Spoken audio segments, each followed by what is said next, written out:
यहाँ चाहिँ हो क्या पुरानो गाउँ जस्तो ओरिजिनल है चट्टा यहाँनिर यो तल्लो घरको यो माइलाको साइलाको गाउँ भयो यो साइलाको अनि यो काइलाको होइन यो काइलाको अनि काइलाले बुढी भयो प्लास्टिक सास्टिक राखेर यो चाहिँ त्यो यहाँ चाहिँ भ्लग टिकटक बनाउनु क्या पानी घट्टा पनि है सही रहेछ ल अब चाहिँ पारा है सही लोकेसन फेला पारिसक्यो अझै हामीले अब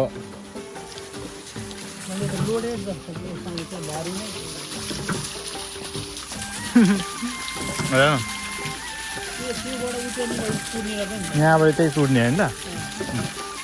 यो चाहिँ यसरी घुम्छ यो घुमेर चाहिँ अनि ठक्क यहाँबाट यहाँ चाहिँ यसरी कि पिठोहरू के हाल्यो भने दान यसरी टक्क कुद्ने क्या सिस्टम नेपालमा त अब गाउँघरतिर त्यति देख्न पाएन गाउँघरतिर पनि बसिएन जस यहीँ कोरियामा आएर देखियो पछि यहाँ चाहिँ प्रायः यो लेक जस्तो यहाँ माछाहरू पाल्ने यताउति गर्थ्यो गएर यस्तोहरूमा चाहिँ अनि त्यो घट्टा चाहिँ अब यहाँबाट देखि नै हाल्यो हामीले यो अगाडिको त्यो घरहरू त्यता चाहिँ अब पछि जाउँला अब आजलाई अलि छिटो त्यहाँनिर त पुरै खाना पाकिरहेको जस्तो छ होइन अनि यो घट्टा भइहाल्यो पानी घट्टा जस्तै फनफनी टिकटक पनि बनायो वजेङसिल अझै युजमा आएको जस्तो छ सबै घरहरू चाहिँ यो पुरानो यो प्राचीन गाउँ यो के अरे थारूहरू बस्ने टाइपको नेपालमा थारूहरू घर यस्तै टाइपको हुन्छ गाडी कि कस्तो हो कमेन्टमा गर्नु होला त्यो माथि जान मिल्छ कि त्यो गाउँ यता घुम्जाने हो ए यहाँ माथि गएर एक हेर्नु ड्रोन सट हान्नु अनि गुम्बाहरू चाहिँ यस्तो छ जोस रमाइलो भइरहेछ होइन त साथी कस्तो भइरहेछ साथीलाई चाहिँ अब लगभग 2 वर्षपछि भेटियो यतातिर सिधै कोरियामा अनि कोरियामा आउने बेलामा बिदाय कार्यक्रम पनि भएन है भएन नि हाम्रो अनि त्यस्तै भयो अनि धेरै दिनपछि साथीसँग भेट भयो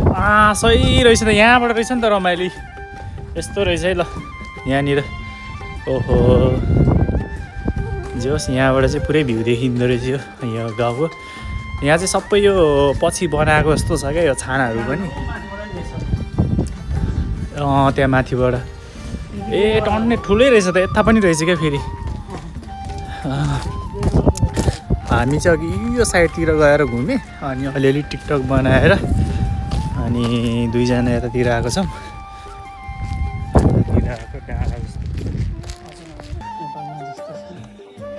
यहाँबाट यहाँबाट सही देख्दो रहेछ त हेर है ल ओभरअल भ्यू चाहिँ यस्तै छ है यहाँबाट चट्ट लाएर पहिलाको यो पुरानो गाउँ सबै त घुम्न भए होइन यहीँबाट यसरी हेरेर गइन्छ होला यता पनि छ गाउँ यहाँदेखि यति चाहिँ सोल्डी अब चाहिँ हामी फर्किन्छौँ होला यहाँबाट लगभग सबै घुमिसक्यौँ यता एरियादेखि लिएर यो छानाहरू चाहिँ सबै यो पछि हालेको रहेछ यस्तरी मान्छेहरूले अनि त्यसपछि जस रमाइलो भयो आजको दिन घुमियो रिफ्रेस होइन रिफ्रेसमेन्टहरू जस्तो भयो आफ्टर अ लङ टाइम रमाइलो छ जस त्यस्तो रिग्रेट हुने टाइपको चाहिँ छैन यो ठाउँ आएर ओभरअलमा चाहिँ it was a very good होइन यस है साँच्चीकै ल सबै यो पछि हालेको रहेछ छानाहरू चाहिँ त्यही भएर पनि कस्तो राम्रो देखेको चाहिँ माथिबाट झन् भ्यू हेर्दाखेरि यो छानाहरूको यो परालहरूले छाएको यो कस्तो रमाइलो देख्ने क्या पुरानो फोटो कोरियाको एकदम प्राचीन गाउँ मान्छेहरू पनि जस टन्नै आउँदो रहेछ यहाँ घुम्नको लागि भेटहरू घुमियो रमाइलो भयो अब यस्तो है चाइना जापानतिर चाहिँ प्रायः छानाहरू यस्तै हुन्छ नि त ल हामी चाहिँ लगभग सबै घुम्यो यो गाउँ यो है 2 घन्टा नन स्टप हिँड्यो हामी है 2 घन्टा जति चाहिँ नन स्टप यस यहाँबाट यता यो सबै घुम्यो यो घरहरू चाहिँ सबै हामीले देखाउने कोसिस गऱ्यौँ तपाईँहरूको माझ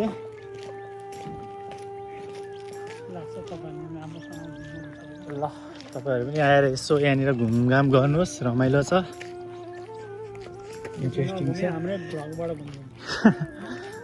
कस्तो के लाग्यो होइन त्यही भ्लगमै हेरेर चित्त बुझाउनु अब के गर्नु होइन ओके गाइज लेट्स सी ल अब चाहिँ कस्तो लाग्यो के कस्तो लाग्यो कमेन्टमा यसो त्यहाँ मेन्सन गर्नु होला है अनि अब हाम्रो सुमन दोस्तसँग अब कहिले भेट हुने थाहा छैन छिटै भेट्ने अब केटाहरू अरूहरू नि किपाहरू छ हाम्रो अरू केटाहरू पनि टन्नै छ नि एकैचोटि भेटघाट गर्नुपर्ने त पर्ने हो अब हेरौँ के कस्तो हुन्छ जे होस् अब भेट्नुपर्छ है त सिङ्गु गाइज ल सबैलाई खान्छ हामी र